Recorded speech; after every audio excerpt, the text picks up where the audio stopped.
वो चेतनात्माओं, आज पर्युषण पर्व का तृतीय दिन है। तीसरा बहुत महत्वपूर्ण है क्योंकि रत्नात्रय भी तीन होते हैं। क्या?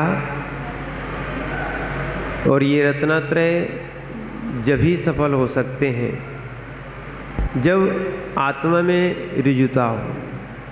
इसलिए आचार्यों ने लिखा है ऋजु भावम आर्जवाह, या दूसरा एक और आता है योग वक्रता योगस्या वक्रता आर्जवम, यानी योगों में कुटिलता नहीं होना, ये कहलाता है आर्जव भाव। और अभी आप पूजा में भी पढ़ रहे थे, मन में होय सो बचन उछरी, बचन होय सो, पर अपन कहाँ करते ऐसा? कुटिलता के कारण ही हमारा संसार बढ़ रहा है। अगर कुटिलता समाप्त हो जाए तो ये जीव मोक्ष मार्गी बन जाए। आत्मा वास्तव में देखा जाए, आत्मा अनंत काल से क्यों भटक रही है? कारण क्या है? उसको भटकने का कारण है योगों में वक्रता। जब योगों में वक्रता होती है तो ऋजु गति नहीं होती है, ईशु गति नहीं होती है, मोड़े वाली गति होती है। ध्यान रखना, ये तिरछे परिणाम जब हमारे बंद हो जाएंगे, ये गोल गोल परिणाम हमारे बंद हो जाएंगे, ये गिरगिट जैसा रंग बदलना जब हमारा बंद हो जाएगा, तब जाके हम आर्जव धर्म को प्राप्त हो पाएंगे। और आर्जव धर्म के बारे में आचार्य महाराज ने भी यही लिखा है। ये वार्षणोपेक्षा की 73 नंबर की गाथा है। मोत्तूण कुडिल भावम, मोत्तूण कुडिल भावम, ऋम्मल ही दिए च दिए सो समड़ो, ऋम्मल ही दैण चर दिए सो समड़ो,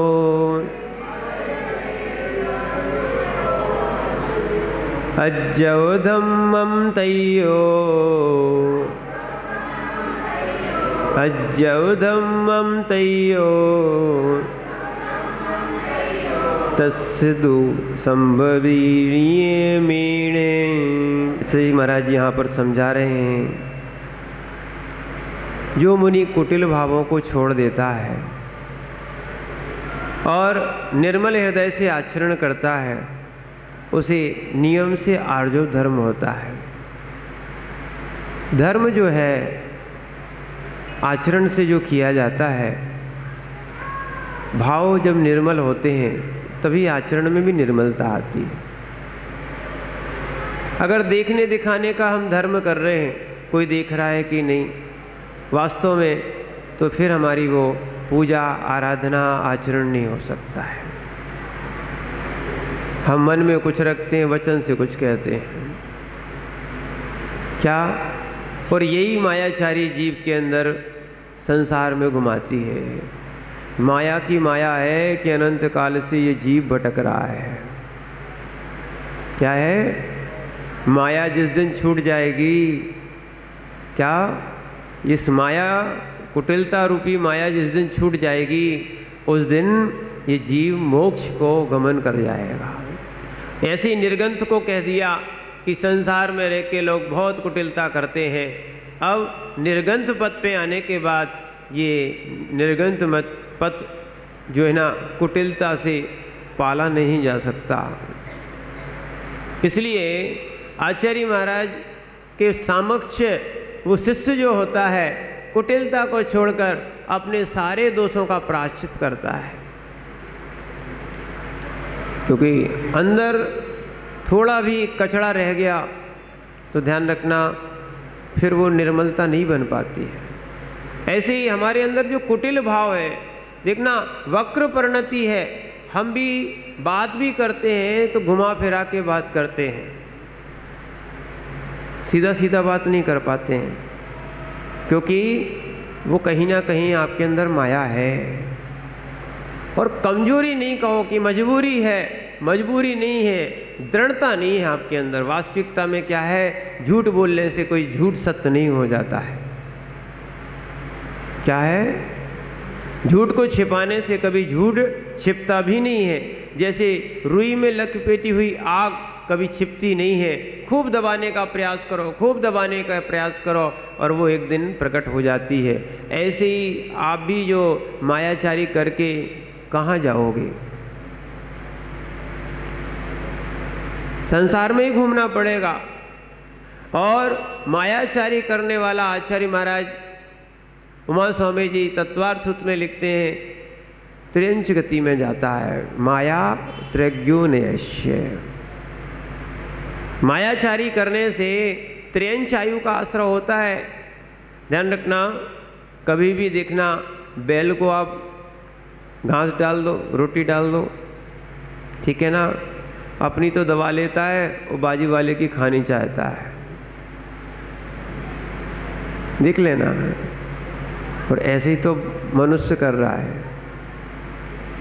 मनुष्य कहाँ का आश्रय कर रहा है, यानी जो इसके पास है उसमें संतुष्ट नहीं है, दूसरे के मुख मारना चाहता है, मायाचारी रखता है।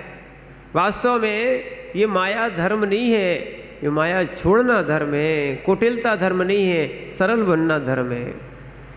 क्या है, इसीलिए लिखा है, मुनि मन समयोज्वल नीर प्रासुक गंध भरा।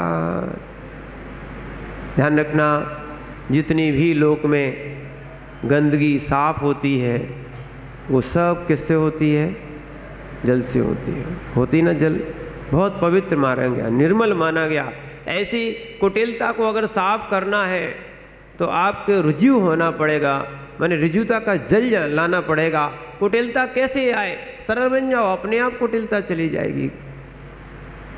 जैसे बालक होता है, बालक को लोग भगवान का रूप कहते हैं, यदि वो भगवान का रूप नहीं है, भगवान बनने वाला जीव हो सकता है, भगवान जैसी शक्ति वाला जीव हो सकता है, पर बड़ा तो कुटिलता के साथ होता है और छोटे में ऋजुता होती है।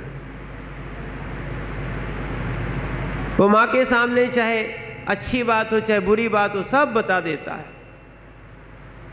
पिता के सामने सब बता देता है। और जैसे ही जैसे वो बड़ा होता है ऐसा पानी चढ़ता है, ऐसा पानी चढ़ता है कि वो अंदर कुछ होता है और बाहर कुछ होता है। लोगों को लगता है कि बहुत सरल दिख रहे हैं, ठीक है ना। कौआ कम से कम अच्छा होता है कि ऊपर से भी काला दिखता है और काँव काँव करता है, ठीक है ना। पर कोयल अच्छी नहीं है कि बोलती तो मीठा है, ठीक है ना, पर कुटिल भाव कर लेती है, अपने अंडे कौए के पास रखती है। किसके पास रखती है, कौआ समझ नहीं पाता, नहीं तो कौआ खा जाएगा, तो वो कुटिलता करती है। ऐसी अपन भी क्या करते हैं, अपनी करनी आप करें सिर। क्या अच्छी बात है, स्वयं कुछ काम करते हो और क्या बोलते हो, हाँ इनने किया है। ये कुटिलताएं हैं, करते हम हैं और दूसरे पर दोषारोपण करने लगते हैं। बात तो ये है। और देखो संसार में बहुत कुटिल आदमी हो गए हैं, ये सीधी सीधी बात नहीं करते हैं, है ना। अगर किसी भी बात कराना होती है तो धीरे से पहुंच जाते हैं कि महाराज आप ऐसा बोल देना। तो मैंने महाराज तुम्हारे लिए बोलने के लिए बैठे हैं कि जिनवाणी बोलने के लिए बैठे हैं।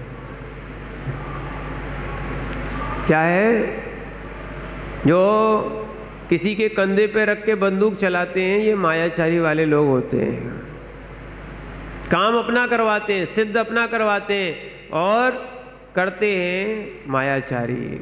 और ऐसे मायाचारी करने वाले जीव या ठगने वाले जीव, ध्यान रखना, लोग सोचते हैं कि हमने इनको ठग लिया है, पर वास्तव में मायाचारी करने से तुम स्वयं ठगे गए हो। वर्णी जी का एक दृष्टांत आता है कि वर्णी जी जब गृहस्थ अवस्था में थे, जब वो सब्जी लेने भाजी लेने गए और भाजी लेने जा गए तो 4 आने की चीज़ 1 रुपये में लेके आ गए। उन्होंने जो मूल्य बताया था, वो उनने दिया और चले आए। एक व्यक्ति उनके पास, वर्णी जी के पास पहुंचा और बोले कि आप तो ठग गए। क्या बोले? ठग गए।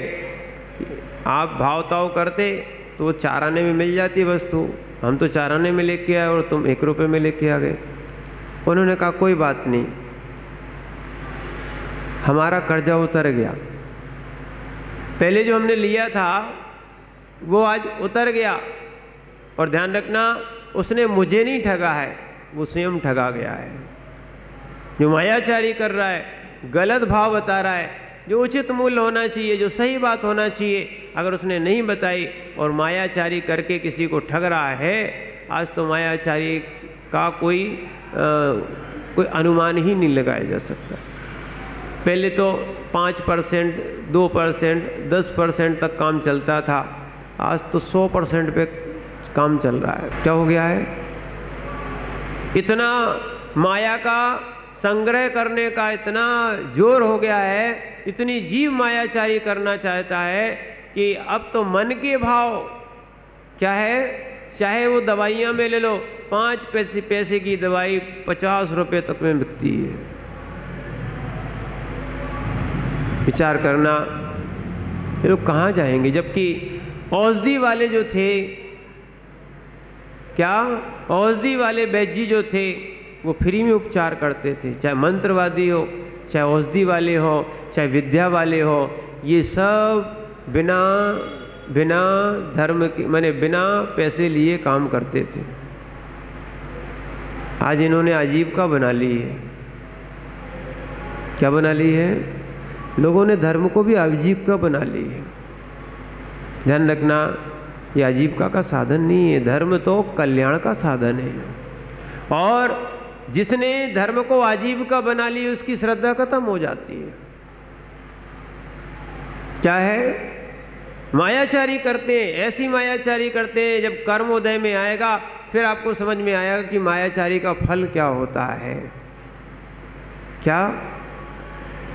थोड़ी सी प्रतिमा द्वेष के कारण छिपा दी थी कनकोदरी की पर्याय में। क्या है?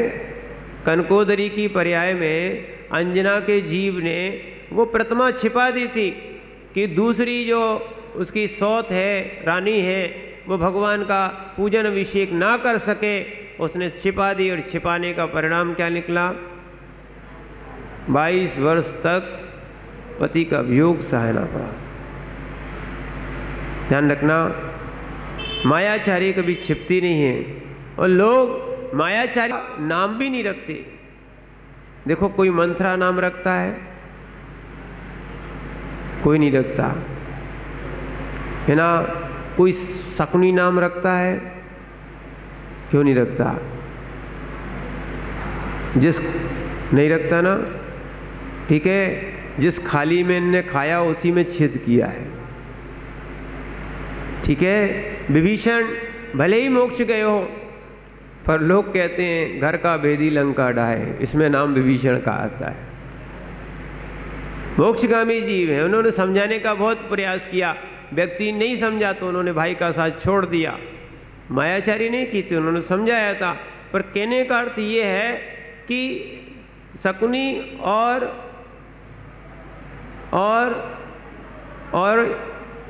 ये कंस नहीं, मंथरा, नारद जी एक दूसरे को लड़ा देते हैं।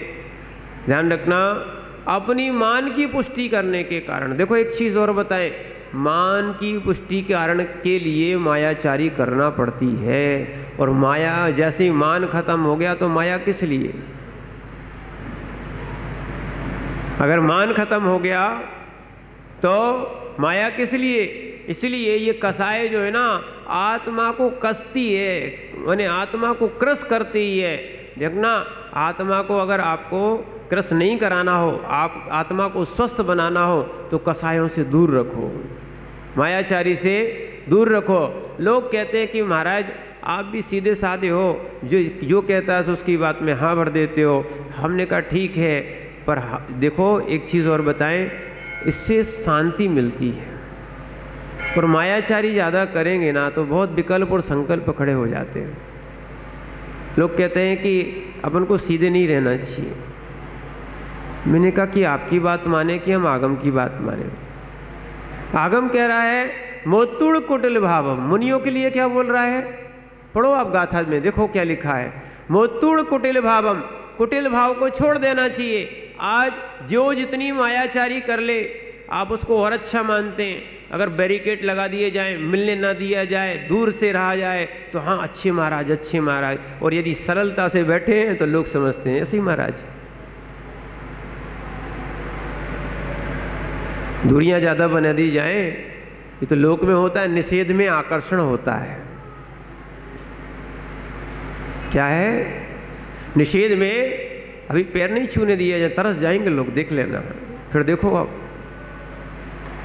बहुत सारी जगह ऐसा काम हो रहा है। पर हमारा ये कहना है हम आगम देखें कि वर्तमान की चीज़ें देखें। क्या है? क्योंकि अगर कुटिलता रहेगी तो ध्यान रखना दिन रात वही विषय चलता रहेगा। कैसे जाना, कहाँ से जाना, क्या जाना, ये सब सोचना पड़ता है। और जिनके साथ मायाचारी नहीं है अपने आराम से बैठे हैं, आराम से अपने विहार भी कर देते हैं, आनंद से रहते हैं। इसलिए निर्गंध मुनियों को कहा है कि मोक्ष जाने वाले जीव हो, तुम्हें कम से कम मायाचारी नहीं करना चाहिए। जितने भी धर्मात्मा जीव हैं इनसे कहा गया है मायाचारी नहीं करना चाहिए। इसलिए स्पष्ट रूप से आप समझना, आप क्या करते हो? मन में होए सो वचन उचरिए, ऐसा कहाँ करते हो? मन वचन होए सो तन सो करिए। ध्यान रखना, एक श्लोक आया है, मनस्य अन्यत वचस अन्यत कर्मस्यन्यत च दुरात्मना। मनस्येकम वचस्येकम कर्मस्येतम च महात्मना। जो जीव मन में कुछ रखता है, वचन में कुछ रखता है और काय में कुछ रखता है, आगम बोलता है, जिनवाणी बोलती है, वो दुरात्मा है, धर्मात्मा नहीं है। कैसा है? हाँ, दुनिया कुछ भी कर रही हो, अगर दुनिया की चाह में तुम रहे तो वास्तव में तुम्हारा मोक्ष मार्ग छूट जाएगा। इसलिए श्रवणों को समझा रहे हैं, हे निर्गंथ योगी, संसार में बहुत कुटिल भावों से तुमने अपना जीवन यापन किया या सरलता में भी किया हो, पर अब निर्गंथ पद पे आके आप कुटिलता धारण नहीं करना, छोड़ दो कुटिलताएं।